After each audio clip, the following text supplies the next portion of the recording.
Believe it or not, the liquid you choose to use in your English muffins can make a huge difference on the entire process and the end result. Many English muffin recipes are milk heavy, and many English muffins also lack the nooks and crannies that are so sought after. In this video, I filmed the difference between using milk and water in your English muffins, milk being on the left side of the screen and water on the right.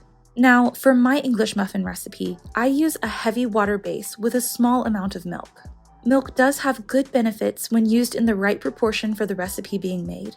For this experiment, I used the same process as my English muffin recipe, but used all milk in one batch and all water in the other batch as the source of liquid, in order to directly compare the differences in the liquids and how they affect the process, as well as the end result. As you will quickly notice, my English muffin process does not work well with the milk-based muffin. If I were to use a milk-based English muffin as my preference, I would definitely have to change the process to better suit the dough. By the second fold, it was evident that the milk-based dough was going to struggle with the stretch and fold process.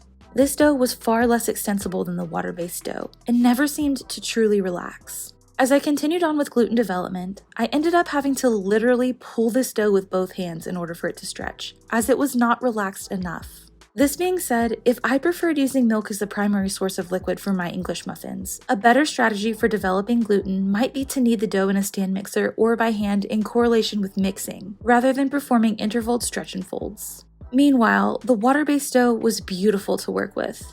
Everything about the process was very familiar and typical of making a classic loaf of sourdough bread, because, well, it is, since the ingredients are virtually the same. Having made the water-based dough side by side with the milk-based dough, I actually ended up worrying about under-strengthening due to the drastic difference in how much more this dough was relaxing than the other.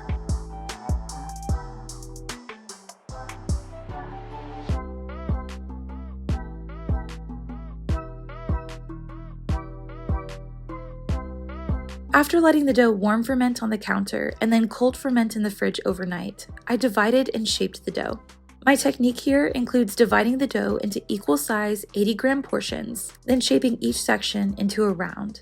Many English muffin recipes call for rolling out the dough and cutting it with biscuit cutters, which isn't necessary for a water-based dough, though I quickly learned is necessary for a milk-based dough. This is because the milk-based dough became incredibly firm and was not sticky in the slightest. It did not want to cooperate with what I was trying to do. The dough struggled to fold over and stick together in any fashion.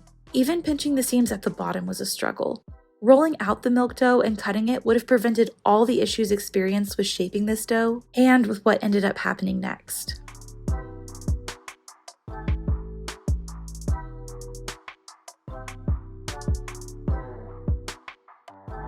After coating the muffins with cornmeal, I covered them and let them rest for a long final proof, which ended up being about 8 hours in my 70-degree Fahrenheit home on this day. By the end of this rest period, it was evident that the milk muffins were not going to relax.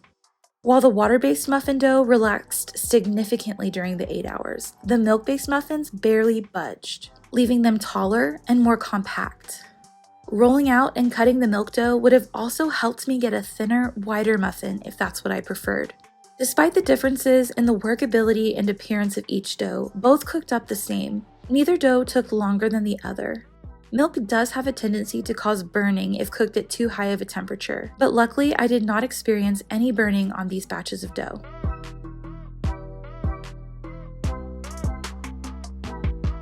From the outside, the biggest difference in the milk-based and the water-based muffin is that the milk-based muffin is more compact, and this will be true in every aspect of the final result.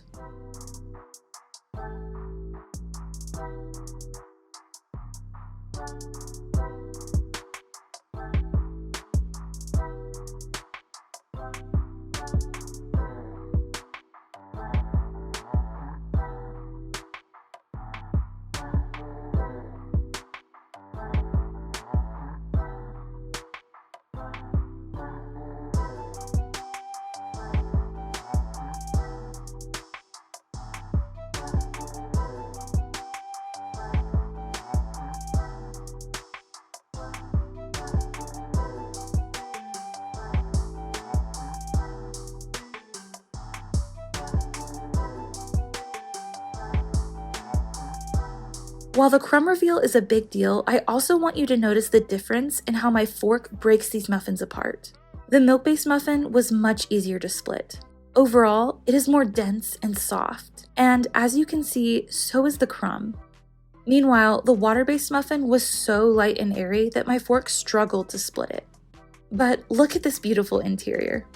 As I mentioned before, I think having the perfect balance of milk and water specific to the recipe you are making is so important. My recipe uses a heavy water base with a small amount of milk. Though the milk does close the crumb some, it is not enough to eliminate the nooks and crannies. The milk also adds softness, a little bit of density, and a slight sweetness to the dough. You can find a link to my sourdough English muffin recipe as well as my blog post on this video in the description. Thanks so much for watching. If you liked this video, don't forget to give it a thumbs up and subscribe for more.